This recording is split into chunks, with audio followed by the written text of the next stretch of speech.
Good morning leaders. இன்றைக்கி வந்து நான் நம்மளோட என்விகோ ப்ரோட்டீன் பவுடர் இதை வச்சு வந்து ஐஸ்கிரீம் வந்து எப்படி ப்ரிப்பேர் பண்ணலாம் அப்படின்னு சொல்லிட்டு நான் வந்து ஷேர் பண்ணிக்கிறேன். நம்மளோட என்விகோவில் நான் வந்து சாக்லேட் ஃப்ளேவர் தான் வந்து எடுத்திருக்கேன். அதுக்கப்புறம் வந்து பால் வந்து நல்லா காய்ச்சிட்டு ஆற வச்சு எடுத்து வச்சுக்கோங்க. அதுக்கப்புறம் கொஞ்சம் நட்ஸ் வந்து நான் பொடி பண்ணி எடுத்து வச்சுருக்கேன். இந்த 3 வச்சு தான் இன்றைக்கி வந்து நான் வந்து ஐஸ்கிரீம் வந்து ப்ரிப்பேர் பண்ண போகிறேன்.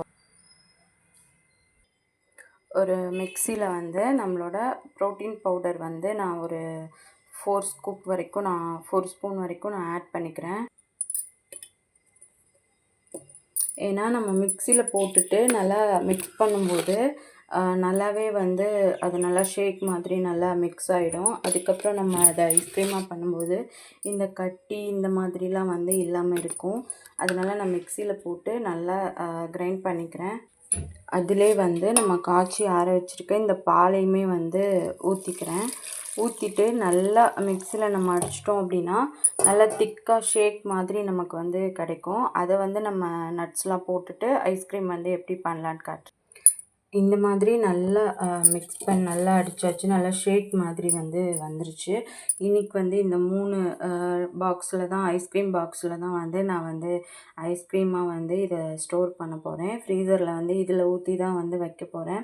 ஃபஸ்ட்டு வந்து நம்ம நட்ஸு கொஞ்சம் போட்டுட்டு அதுக்கப்புறம் இந்த லிக்விடு ஊற்றிட்டு அதுக்கப்புறம் நம்ம நட்ஸு நம்ம போட்டு இது பண்ணோன்னா இடையில சாப்பிடும்போது அந்த நட்ஸுமே வந்து கிடைக்கும். நான் வந்து அதை போட்டு காட்டுறேன். நட்ஸையும் வந்து இதுக்குள்ளே போட்டுட்டு நல்லா மிக்ஸ் பண்ணிக்கிறேன். மிக்ஸ் பண்ணிவிட்டு நம்ம ஊற்றினோம் அப்படின்னா எல்லா இடத்துலையுமே வந்து அந்த நட்ஸ் வந்து நமக்கு கிடைக்கும். அதனால் நான் மிக்ஸ் பண்ணிக்கிட்டேன். இந்த மாதிரி 3 அந்த ஐஸ்கிரீம் பாக்ஸ்லேயுமே வந்து ஊற்றிட்டேன். இது மேலேயும் நம்ம கொஞ்சம் நட்ஸு போட்டுட்டு இதை அப்படியே வந்து ஃப்ரிட்ஜில் வந்து ஃப்ரீஸ் பண்ணிடலாம். பண்ணிவிட்டு ஃப்ரீஸ் ஆனதுக்கப்புறம் நான் எடுத்து காட்டுறேன். இந்த மாதிரி நான் மேலேயும் கொஞ்சம் நட்ஸு வந்து போட்டுட்டு இதை வந்து இப்போது ஃப்ரீஸ் பண்ணிக்கலாம். ஃப்ரீஸ் பண்ணிவிட்டு நெக்ஸ்ட்டு நான் எடுத்துகிட்டு ஐஸ்கிரீம் எப்படி வந்திருக்கு அப்படின்றத நான் காட்டுறேன். ஐஸ்கிரீம் வந்து ஒரு 5 ஹவர்ஸ்க்கு மேலே வந்து ஃப்ரீசரில் வந்து இருந்தது. ஐஸ்கிரீம் வந்து ரொம்ப நல்லா ஃப்ரீஸ் ஆகி வந்துருந்துச்சு. ரொம்பவே இந்த 3 பாக்ஸில் ஐஸ்கிரீம் பாக்ஸில் ஊற்றுனது போக இதுலேயுமே வந்து ஊற்றி வச்சுருந்தேன். அதுவுமே வந்து நல்லா ஐஸ்கிரீம் மாதிரி வந்து வந்துருந்துச்சு. ரொம்பவே வந்து நல்லா டேஸ்ட்டும் வந்து ரொம்ப நல்லா இருந்தது லீடர்ஸ். கண்டிப்பாக வந்து ஹெல்த்தியாக வந்து குழந்தைங்களுக்கு செஞ்சு கொடுக்கணும் அப்படின்னா நீங்கள் வந்து இதை கண்டிப்பாக வந்து ட்ரை பண்ணி பாருங்கள் லீடர்ஸ். Thank you leaders.